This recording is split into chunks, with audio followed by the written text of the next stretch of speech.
Iya, udah masuk. Ya, terima kasih.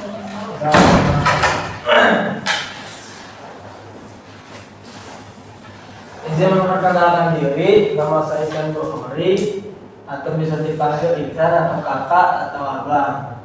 Oke, kamu sendiri namanya siapa? Perkenalkan, nama saya Nur Aini, bisa dipanggil Nurul dan Aini. Oke, Aini ini datangnya dengan siapa? Dengan Bapak lagi di Barita. Oke, Aini ini menghubungkan melalui HP saya atau menelpon melalui dengan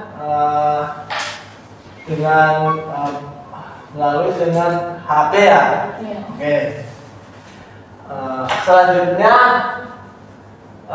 kita sebelum proses konseling ini dimulai, kita berdoa terlebih dahulu ya.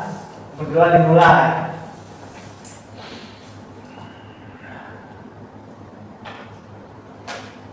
Berdoa selesai. Oke. Izin memperkenalkan. Bukan. Tadi kan ini bilang saya sudah melakukan proses konseling, tapi ini sudah tahu belum sih teknik-tekniknya seperti apa, terus prosesnya berjalan seperti apa? Belum tahu. Oke, kita menjelaskan terlebih dahulu ya. Ini konseling itu atau disebut dengan konseling individual, yaitu proses bantuan seorang konselor kepada konseli. Konselingnya itu kamu, konselornya itu saya. Iya. Oke. Iya. Untuk menuntaskan masalah dan tujuannya yaitu untuk memandirikan klien. Jadi jika ini mempunyai masalah yang sama seperti sekarang yang ini hadapi hari ini, ini bisa menuntaskan masalah ini sendiri tanpa bertemu dengan konselor, tanpa bertemu saya kembali seperti itu. Ini. Apa ada yang ingin ditanyakan terlebih dahulu? Sepertinya tidak ada, Pak. Oke. Jadi izin menjelaskan ya. Konseling ini ada beberapa azas yang dimana pertamanya itu adalah azas kerahasiaan, yang dimana seorang konselor sudah memegang janji untuk tidak menceritakan masalah klien kepada orang-orang. Jadi sebagai seorang konselor kita sudah bersumpah untuk menceritakannya seperti itu. Apa sudah paham saya? Sudah, Pak. Udah. Oke. Selanjutnya yaitu ada azas kesukarelaan. Sebagaimana ini secara sukarela menceritakan masalah ini untuk bercerita kepada saya. Sebelumnya ini kesini atas keinginan sendiri atau dorongan dari teman. Keinginan sendiri. Oke. Berarti ini dalam dirinya secara sukarela mengikuti atau sedikit dukungan dari teman atau saudara ini, tempat konselingnya seperti itu ya. Iya. Oke. Berarti saya juga sudah sukarela untuk mendengarkan cerita ini. Baik. Oke, cerita ini yang dipermasalahkan hari ini. Jadi saya sebenarnya kesini merasa gugup, jujur saja, tapi saya juga merasa sudah terlalu lama memendamnya. Terima kasih sudah jujur dengan perasaanmu. Gugup adalah hal yang sangat manusiawi, apalagi saat pertama kali konseling. Saya ingin kamu tahu ruangan ini aman, tidak ada penilaian, dan semua yang kamu ceritakan bersifat rahasia. Baik, Pak, mendengarnya saja sudah agak menenangkan, Pak. Bagus. Sebelum kita mulai lebih jauh, saya ingin tahu harapan kamu datang konseling ini, apa yang kamu dapatkan? Saya ini lebih bisa menerima diri sendiri. Saya capek, merasa tidak cukup terus. Oke, ini tujuan yang sangat baik. dan kita akan mencapainya bersama secara perlahan. Sekarang coba ceritakan apa arti insecure menurut kamu. Insecure itu seperti perasaan takut, tidak terima, takut dinilai, dan merasa diri sendiri terlalu kurang dibandingkan orang lain. Oke, perasaan itu muncul di situasi tertentu atau hampir setiap hari ya. Hampir setiap hari, terutama saat berada di lingkungan sosial. Oke, apa yang biasanya terjadi di pikiran kamu saat ini? Saya berpikir kenapa saya tidak seperti mereka, atau pasti orang lain melihat saya aneh gitu. Oke, jadi apa yang dampaknya bagi perilaku kamu?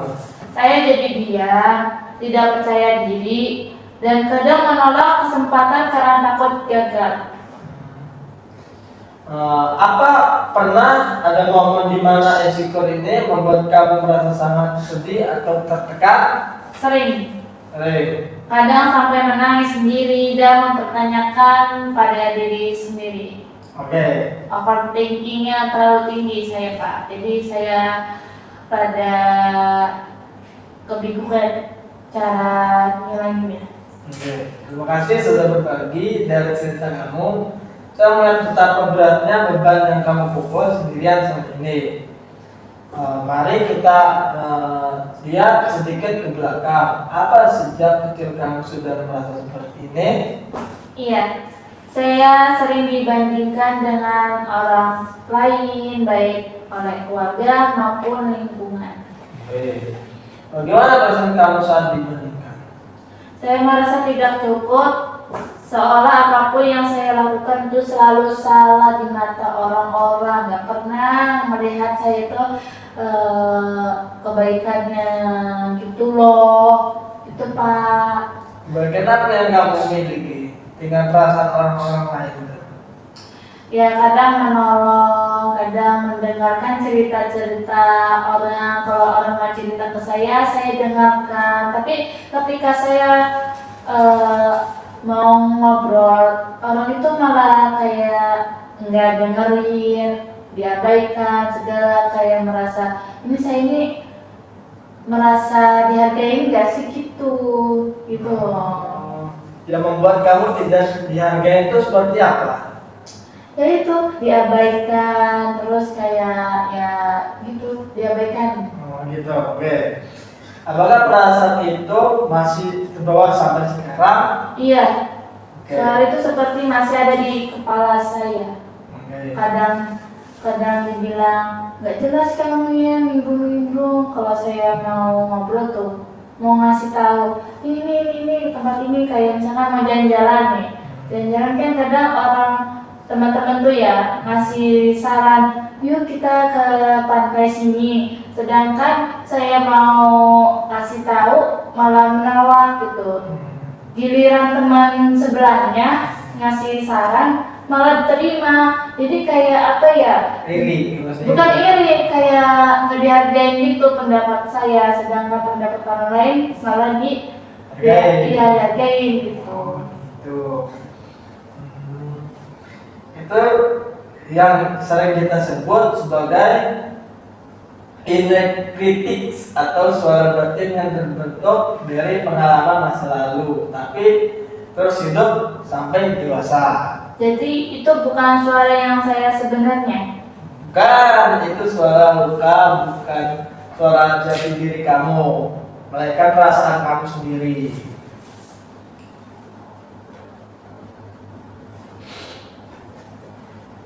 Bagaimana peran media sosial dalam hidup kamu atau dalam kehidupan kamu? Kadang saya melihat di sosmed itu melihat cewek cantik ya. Dalam hati saya, ini cewek cantik banget gitu. Saya merasa kalau saya cantik itu gimana ya? Apa dihargain, apa tetap sama? Kadang melihat orang yang ngomongnya lancar, nggak terbata-bata, nggak kikak-kikok gitu ya. terus percaya diri, nggak takut kalah, nggak takut gagal, terus apa lanjut gitu. Sedangkan saya merasa takut dan takut gitu. Jadi saya mengambil dari media sosial tuh kadang saya tuh harus bisa seperti ini, tapi kadang juga overthinking yang membuat saya merasa insecure lagi. Itu. Ya. Padahal yang kamu lihat hanya potongan kecil dari hidup mereka.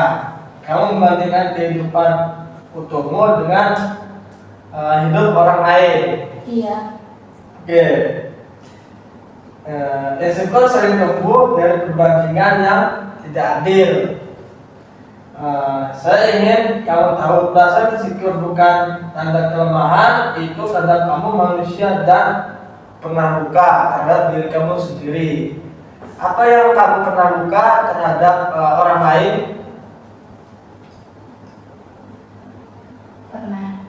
Pernah. Oke. Kamu sedang berjuang dan itu patut dihargai. Iya. Oke. Maka ini biarkan saya yang mengatakannya. Jika kamu berbicara pada diri sendiri, biasanya kamu keras atau lembut? Berbicara kepada orang lain atau kepada diri sendiri gitu? Tergantung mood. Kalau moodnya lagi baik, kadang lembut. Tapi kalau orang yang ngegas duluan, gas aja balik gitu ya. Karena apa ya, tiba-tiba ngegas. Kadang saya kesal sama yang orang pick me gitu tuh. Tahu nggak pick me? Tahu. Pick me itu kayak seperti orang yang lebay gitu. Dikit-dikit teriak, dikit-dikit ngegas gitu. Saya pernah ngomong ke orang yang pick me kayak gitu. Kadang kesel gitu ya, giliran dibentak balik itu nggak terima gitu. Sesuai mood gitu lah. Coba kamu bayangkan kamu bicara pada orang lain yang sedang kesulitan, apakah kamu akan sekeras itu? Oh tidak Pak. Ya, oke. Tidak. Kalau misalkan ada orang yang kesulitan meminta bantu, saya tolongin. Tapi ketika saya kesulitan atau apa ya, meminta tolong ke orang lain tuh kayak orang lain tuh berat tangan gitu, nggak mau bantuin, nggak mau itu, kayak kesel sendiri gitu Pak. Emang saya ini apa gitu, emang bukan teman gitu. Kadang kayak gitu, apa musuh gitu, kesel banget. Itu ya, oke. Iya. Mulai sekarang latih kamu berbicara dengan nada yang lembut, terutama diri kamu sendiri. Udah itu, saya ingin memberikan beberapa pembicaraan saya sendiri. Yang pertama adalah perasaan kamu yang diomong sama orang lain itu harus lembut. Yang kedua itu mengurangi self-talk atau negatif terhadap orang lain atau teman kamu sendiri. Yang ketiga itu fokus pada proses atau bukan hasil. Iya Dok, bentar Dok, saya mau cerita lagi Dok. Oke. Kadang ya Dok, ketika teman, kan saya kan kadang kalau di kampus care gitu tuh. Apa care tuh? Kayak apa ya, terlalu sok asik gitu tuh Dok. Iya, terus Kalau pagi-pagi saya sapa teman-teman sekelas saya, selamat pagi gitu kan. Tapi teman-teman yang lain tuh pada nggak ngerespon. kayak diabaikan gitu. Iya kayak diabaikan. Kata saya dalam hati saya, apa karena saya sok asik atau gimana sih? Kan saya cuma pengen nyapa teman-temannya gitu, teman saya biar ceria gitu. Soalnya pas saya masuk kelas itu pada cemberut, saya bikin senang aja, malah diabaikan. Jadi overthinking itu susah dibuang. Oke, sepertinya itu tidak harus patut dicontoh ya. Iya. Oke, seharusnya perasaan kamu itu seharusnya harus lebih tenang, lebih tenang, lebih santai di hadapan orang lain atau teman kamu yang berbicara kepada orang tersebut. Oke, bagaimana perasaan kamu setelah pembicaraan ini? Merasa sedikit lega, keluh kesal itu terlepaskan, tidak terbebani kan, ya kayak gitulah. Yang tadinya otaknya ini penuh dengan overthinking, banyak insecure, kadang saya nguatin diri sendiri, udah jangan insecure, pasti kamu bisa, pasti kamu ini. Tapi setelah kesini ya lega juga. Oh, sebenarnya itu kamu itu tidak ada mendukung ya, atau Iya. memberikan support kepada orang lain gitu ya. Kepada diri sendiri harus support. Sendiri gitu ya. Kalau misalkan kamu insecure kepada orang lain itu, kamu itu harus tidak iri kepada orang lain, tapi kamu fokus kepada diri kamu sendiri, seperti kamu menjalankan kehidupan kamu sendiri dengan masa depan kamu sendiri, atau dengan fokus pada kamu sendiri tersebut. Udah itu